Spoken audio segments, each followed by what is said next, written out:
Hi hello today special என்னென்னா உருளைக்கிழங்கு பச்சி,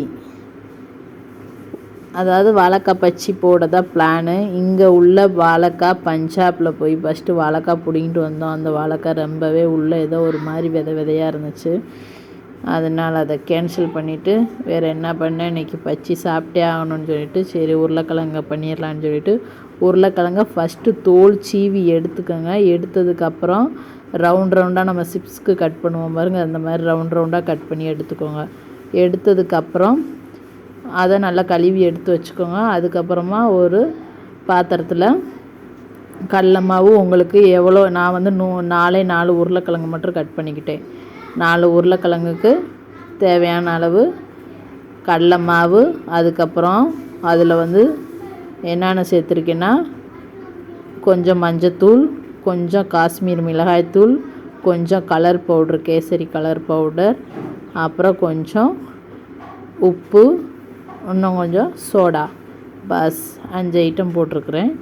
அதை போட்டு நல்லா குழப்பி எடுத்ததுக்கப்புறம் அப்படியே ஒவ்வொரு நாள் எடுத்து பாருங்கள் எப்படி நம்ம வாழைக்காய் பச்சி போட்டு தடவுற மாதிரி அப்படி தடவி எடுத்து போட்டுக்கலாம். ரொம்ப டேஸ்ட்டாக சூப்பராக இருந்துச்சு, நல்லாவே இருந்துச்சு. ரொம்ப சிம்பிளாக நீங்களும் சும்மா அந்த ஃபுல்லாமே பசங்க எல்லாம் லீவில் இருக்கிறாங்களா, கொஞ்சம் பண்ணி வீட்டில் சாப்பிட்டு பாருங்கள். நம்ம கையால் சாப்பிட்டா அது ஒரு திருப்தியாகவும் இருக்கும், நல்லாவும் இருக்கும். எப்படி வருது பாருங்கள் புசு புசுன்னு. இதெல்லாம் யாரோட வேலை? இந்த சோடா மாவோட வேலை பாருங்கள். ரொம்பவே அதெல்லாம் ரொம்ப கெமிக்கல் தான், சாப்பிடக்கூடாது. இருந்தாலும் என்ன பண்ணுறது, எப்போனா அதாவது ரொம்பவும் பண்ண மாட்டோம். அப்படியே சும்மா ஆளுக்கு ஒரு 4-5 சாப்பிட்றது. அதில் பக்கத்தில் யாருக்காவது பக்கத்து வீட்டுக்காரங்க நம்ம கெஸ்ட் இருந்தால், அதாவது நம்ம தோஸ்து யாராவது இருந்தாங்கன்னா அவங்களுக்கு ஒரு 4 நாள் கொடுத்தோன்னா அவ்வளோதான். அவங்களுக்கு பாதி எங்களுக்கு பாதி அப்படியே போயிடும்.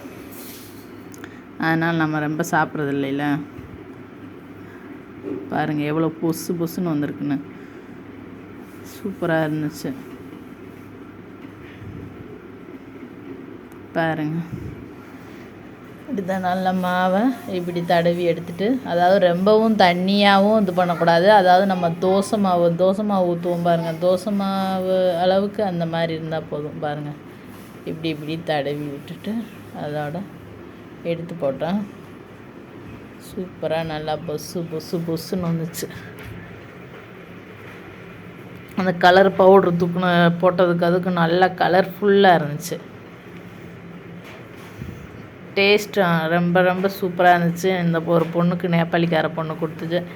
எப்போயாவது நான் வடை பண்ணி கொடுத்தா, வெங்காய வடை ஏதாவது பண்ணி கொடுத்தா எதுக்கு இவ்வளோ கொடுத்தேனோ. ஆனால் இன்றைக்கி வந்து டீயோட சாப்பிட்டு பாரு, அப்போ தான் அதோட நல்லா ஜாலியாக இருக்குன்னு சொன்னதுக்கப்புறம் அப்புறம் கொடுத்தது ஒரு 6-7 கொடுத்தேன். அதுக்கப்புறம் ஏன் கம்மியாக கொடுத்தீங்க, நல்லா டேஸ்ட்டாக இருந்துச்சுன்னு அந்த பொண்ணும் சொல்லிச்சு.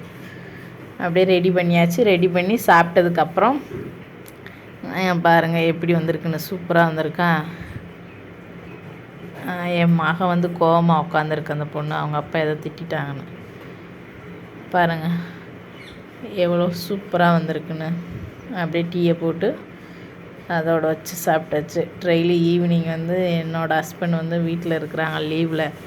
நாங்கள் மதுரைக்கு கிளம்ப போகிறோம் இன்னும் 3 days. அதனால் இருக்கும் வரைக்கும் நம்மளோட வீட்டில் இருக்கிற மாவு ஐட்டம் எல்லாத்தையும் காலி பண்ணணும்ல, அதெல்லாம் சாப்பிட்டு காலி பண்ணிவிட்டு கிளம்புவோம்னு கிளம்பியாச்சு.